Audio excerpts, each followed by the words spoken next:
मनसे अध्यक्ष राज ठाकरे यांच्या उपस्थितीत मनसेचा 18वा वर्धापन दिन यंदा नाशिकमध्ये साजरा होत आहे आणि यासाठी मनसे अध्यक्ष राज ठाकरे हे उद्यापासून 3 दिवस नाशिक दौऱ्यावर येत आहेत। खरं तर राज ठाकरे हे पहिल्या दिवशी काळाराम मंदिरात दर्शन घेणार आहेत। त्यानंतर दुसऱ्या दिवशी 9 मार्च रोजी कर्मवीर दादासाहेब गायकवाड या सभागृहामध्ये वर्धापन दिनानिमित्तानं पदाधिकाऱ्यांना मार्गदर्शन करणार आहेत।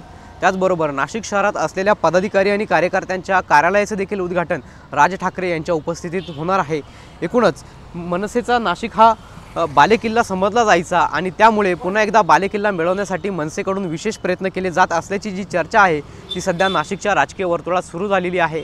मनसेकडून वर्धापन दिनाच्या निमित्तानं नाशिक शहरात लावण्यात आलेल्या बॅनरवरती लढाईचं ते जिंकण्यासाठीच अशा पद्धतीचे स्लोगन देखील टाकण्यात आलेले आहेत। त्यामुळे एकूणच आता मनसे अध्यक्ष राज ठाकरे हे आपल्या नाशिकमधील वर्धापन दिनाच्या निमित्तानं काही विशेष राजकीय भूमिका घेता का हे देखील पाहणं आता महत्त्वाचं ठरणार आहे।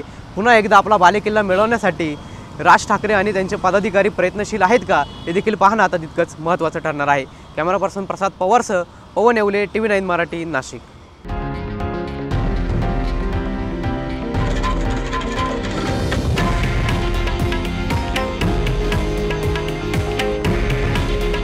हे आहे देशातील नंबर 1 न्यूज नेटवर्क आणि आपण पाहत आहात TV9 मराठी।